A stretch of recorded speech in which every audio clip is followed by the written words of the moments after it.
Good afternoon, ma'am. Good afternoon, classmates. So the topic that we are going to discuss in this video presentation is all about the different cognitive and metacognitive factors in learning. Factors in learning related to development of cognition and metacognition. Intelligence. Intelligence refers to the ability to learn, understand, and apply knowledge and skills. It encompasses a variety of cognitive processes, including problem solving, reasoning, understanding complex ideas. So, every one of us have different levels of intelligence. For example, person A have higher levels of intelligence than person B. So, person A can learn fast, can solve complex problems given that he have a higher level intelligence. He can learn or understand the topic easily, unlike person B who have a low level of intelligence that it would be difficult for him to understand that lesson unlike person A. So, next, age. Age the length of time that a person has lived. Cognitive abilities can develop and change with age. For instance, children develop basic cognitive skills as they grow, while adults may experience changes in processing speed and memory. For example, a 7-year-old child might use simple strategies for remembering things like repeating information out loud, whereas a 17-year-old high school student might use more advanced strategies such as creating mnemonic devices or organizing information into categories. As people age, their ability to use more complex cognitive strategies often increases. So, we can say that a person with higher age have more complex or advanced way of thinking or memorizing, unlike a lower age which only uses the basic strategies. So the third one is level of education. So level of education refers to the highest degree or level of school completed. For example, if we compare the math subjects of the first year math majors to the first year engineering students, we can say that their math is more advanced than the math majors because they already have the calculus, which the math majors didn't have yet. So we can conclude that their learning is more advanced than math majors. They are more advanced in solving complex problems and analyzing skills. So that would be an example of why level of education is one factors in learning related to the development of cognition and metacognition. Another one, use of cognitive strategies for instruction. So there are specific strategies which, when used, will improve cognition and metacognition. Those with greater metacognitive abilities tend to be more successful in their cognitive endeavors. Effective use of cognitive strategies such as summarization, questioning, and visualization can improve understanding and retention of information. So, hindi lang yung basta ka lang ng basa sa iyong study materials, dapat you have a technique to use in order to understand it well. Sabi nga nila, work smarter, not harder. Dapat alam mo yung mga techniques which is para madali ka lang matuto. So another one, study and practice. So we know that when we study, for example in quizzes, we will get highest scores. Unlike if we didn't study, uh, ma- konti lang yung scores na makuha natin. So when we study more, we can easily learn a certain topic. Unlike we don't study, it would be harder for us to understand or to learn a certain topic. So and last is experience. When we experience a certain happenings, we get a learning from it. The more experienced a person is, the more his or her learning will be and mas madali lang siyang matututo and mas marami siyang knowledge.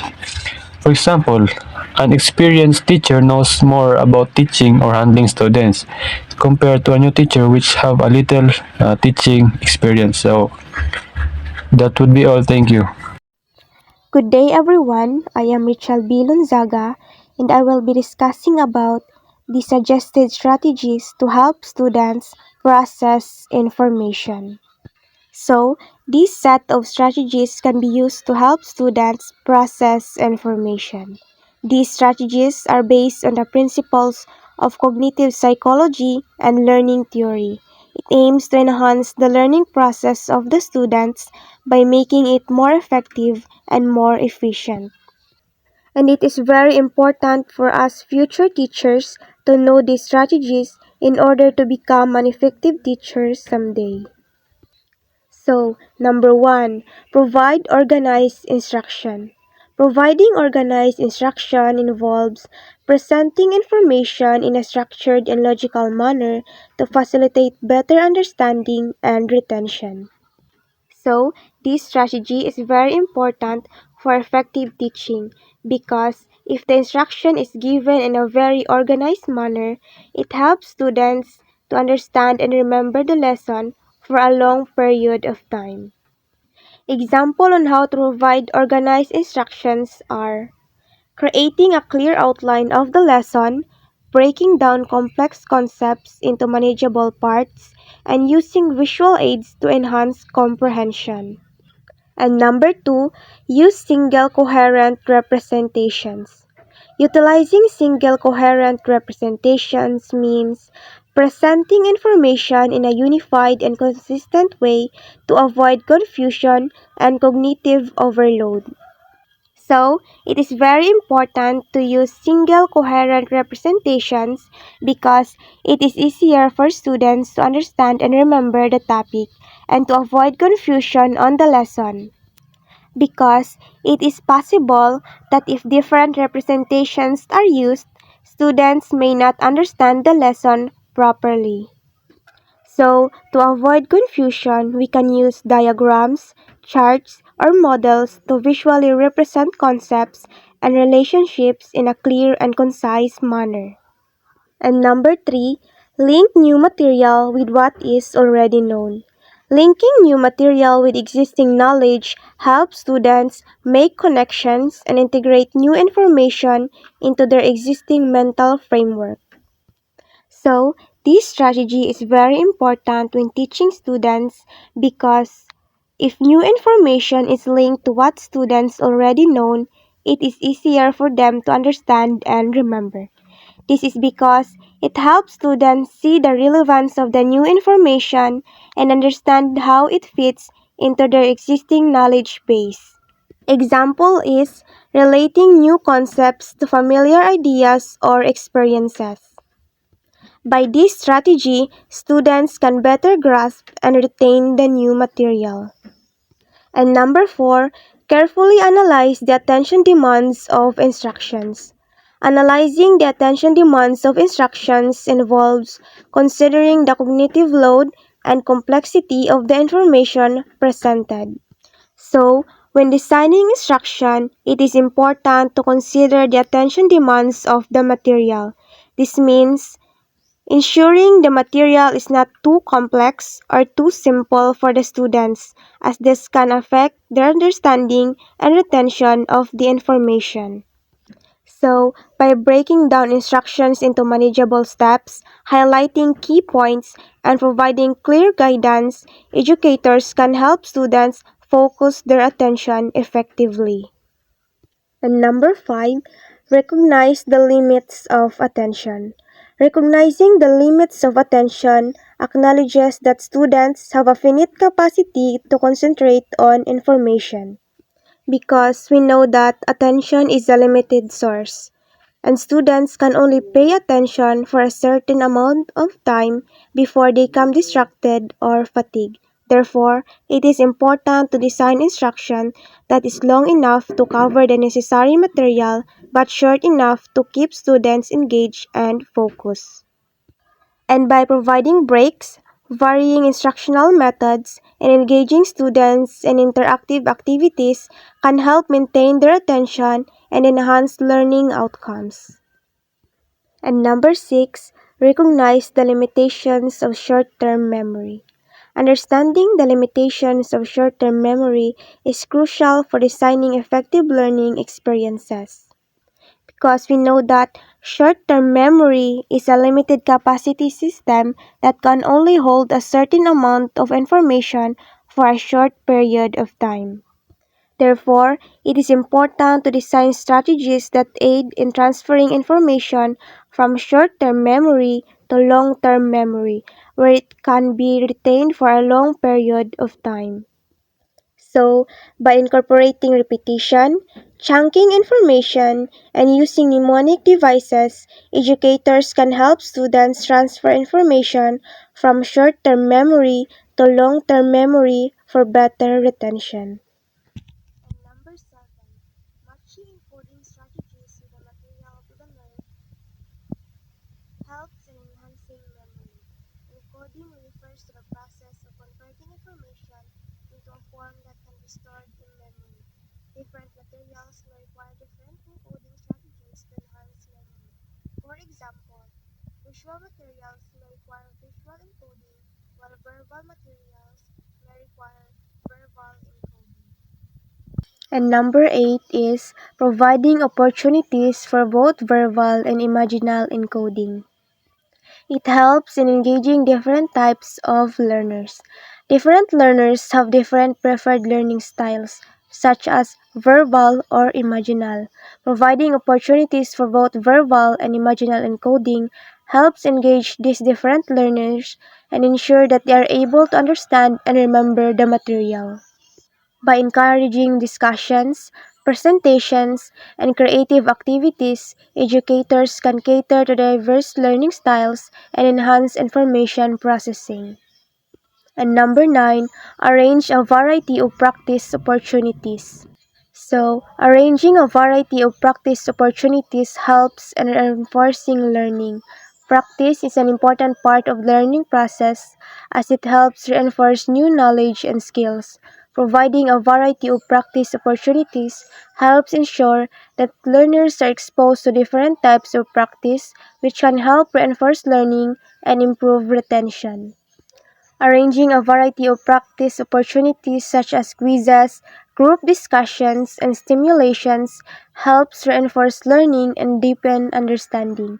By providing diverse ways for students to apply and review the material, educators support active engagement and long-term retention. And number 10, eliminating redundancy.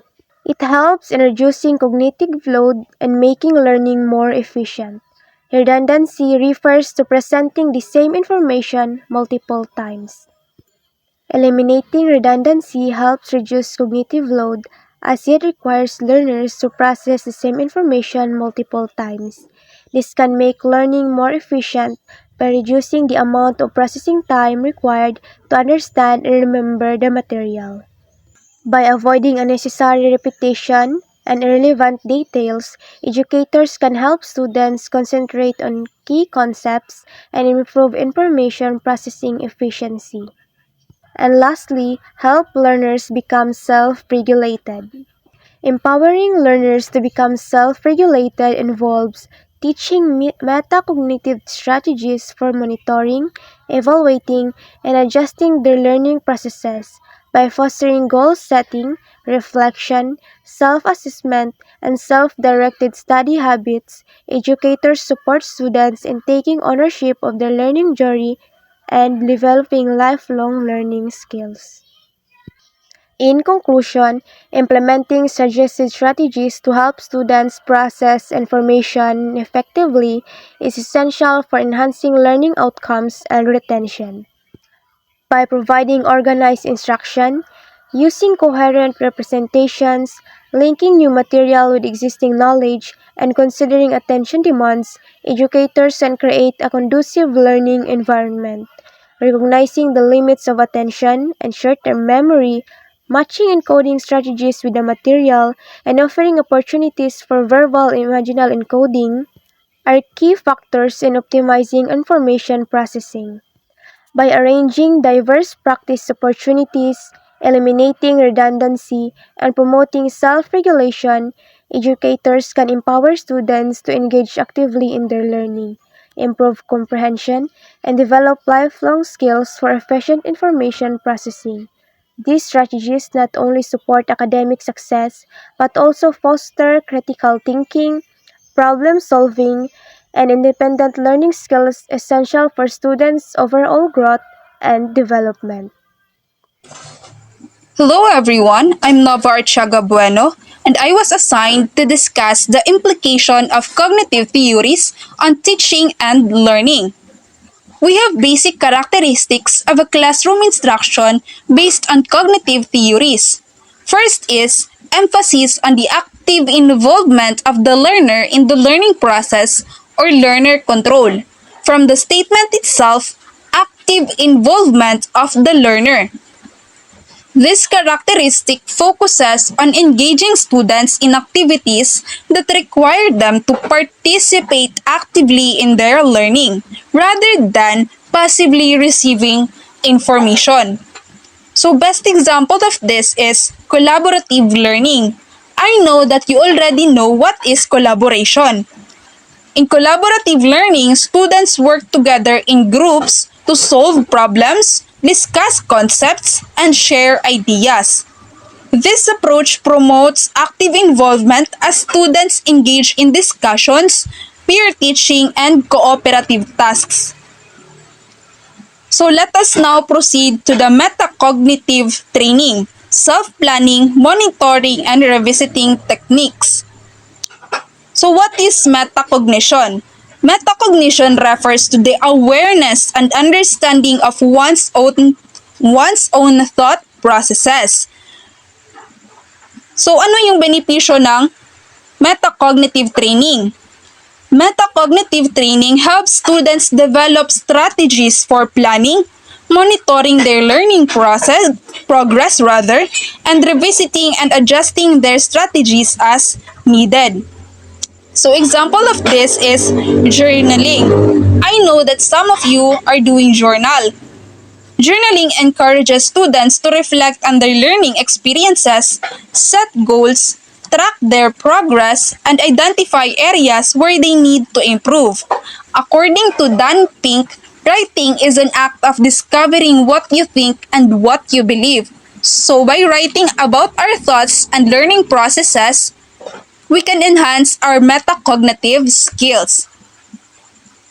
So let us now proceed to the third one, the use of hierarchical analysis to identify and illustrate prerequisite relationships or cognitive task analysis procedures.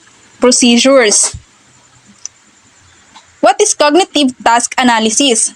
Cognitive task analysis involves breaking down complex tasks into smaller, manageable components to understand the prerequisite relationships between them. So best example of this is scaffolding. So na-lesson na ito noong midterm kung ano itong scaffolding. So scaffolding is a teaching strategy that provides students with support and guidance as they learn new concepts.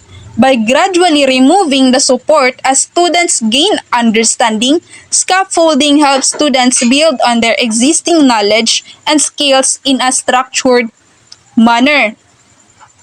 So binibigyan natin ang learner ng gabay kung paano niya gagawin ang isang bagay. So let us now move on to the fourth characteristic. The emphasis on structuring, organizing, and sequencing information to facilitate optimal processing or outlining summaries advanced organizers. This characteristic focuses on presenting information in a structured and organized way to help students process and retain the content more effectively. So ano yung example nito? Ang example nito is by graphic organizers. Graphic organizers such as concept maps, flowcharts, and diagrams visually represent information and relationships between concepts.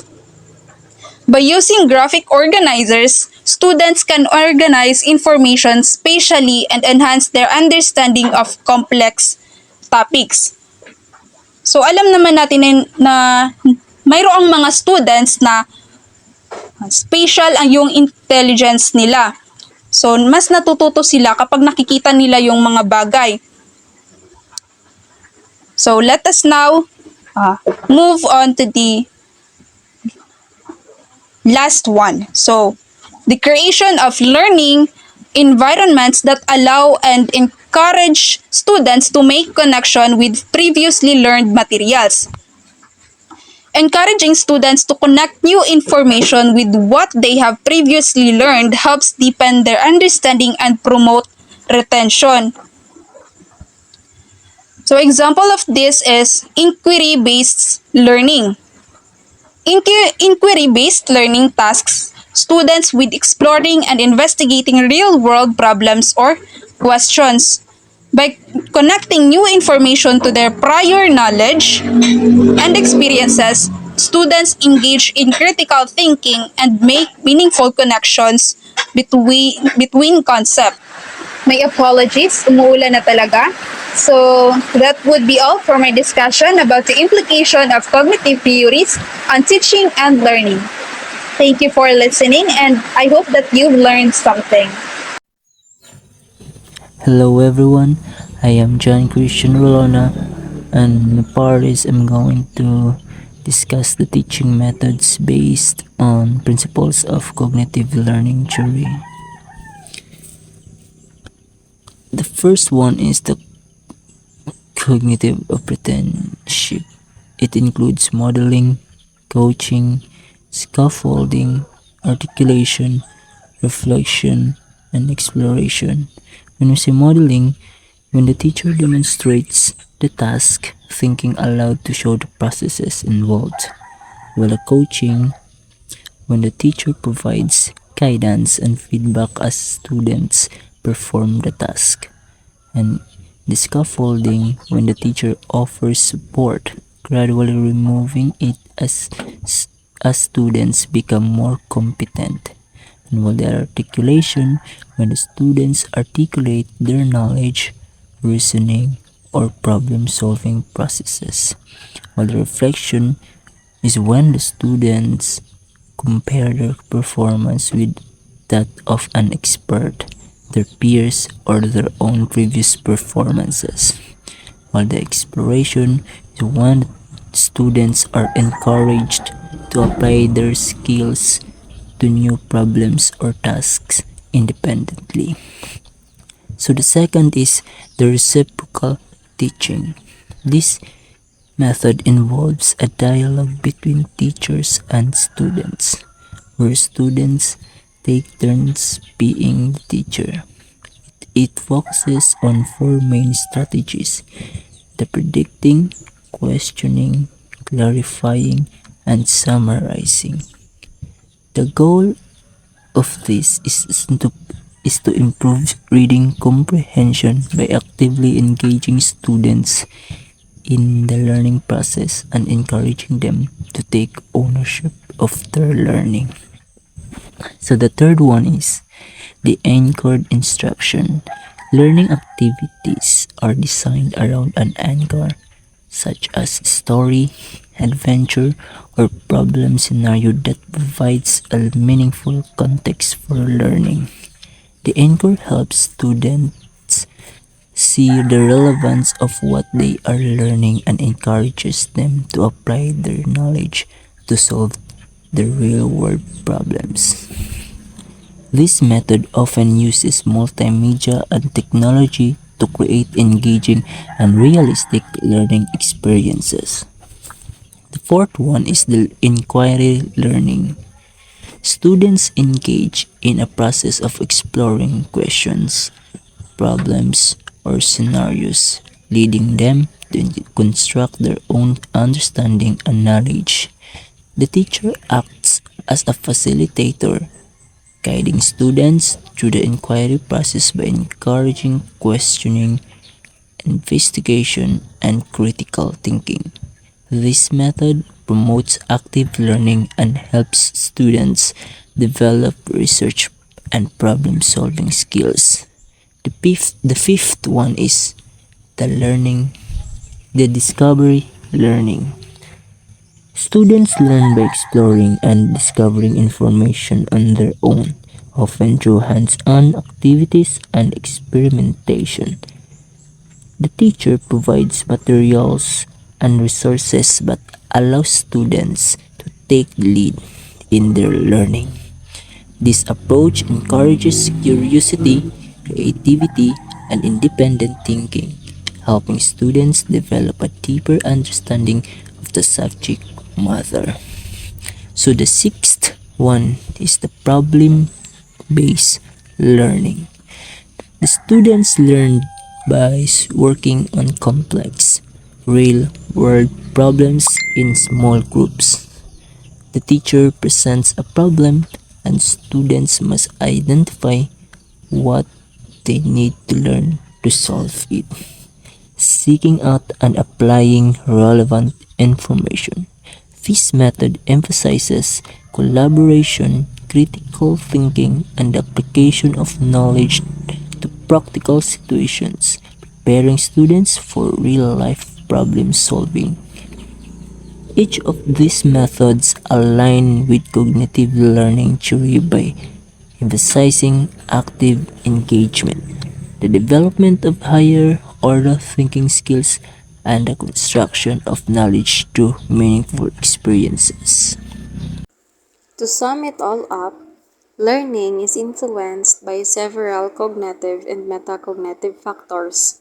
This includes intelligence, age, level of education, cognitive strategies for instruction, study and practice, guidance or cognitive apprenticeship, and experience. These factors are crucial as they shape how effectively a student can process and retain new information. To help students process information effectively, educators can employ strategies such as providing organized instruction, using coherent representations, linking new material to prior knowledge, analyzing attention demands, and matching encoding strategies with the material, which would offer both verbal and imaginal encoding opportunities, arranging varied practice lessons, eliminating redundancy, and fostering self-regulation. These strategies are vital for ensuring that learning is efficient, comprehensive, and enduring. In addition to that, cognitive theories emphasize the learner's active involvement in the learning process, metacognitive training, and the use of hierarchical analysis to understand prerequisite relationships. These theories are also focusing on structuring, organizing, and sequencing information for optimal processing and creating learning environments that encourage connections with previously learned material. So these approaches are important because they can promote deeper understanding, critical thinking, and the ability to apply knowledge in real-world situations. Teaching methods are also grounded in cognitive learning theory. These can include cognitive apprenticeship, reciprocal teaching, anchored instruction, inquiry learning, discovery learning, and problem-based learning. So under the cognitive apprenticeship, we have the different types of it. First is the modeling, coaching, scaffolding, articulation, reflection, and exploration. All in all, these methods support the active engagement of learners. It can promote deeper understanding and facilitate the application of knowledge in various contexts. Their importance lies in fostering independent thinking, problem-solving skills, and the ability to transfer learning across different domains, which are essential for academic and professional success. So, all in all po, that is our report. That is regarding the different cognitive and metacognitive factors of learning. Thank you so much, ma'am, our classmates. Thank you for listening.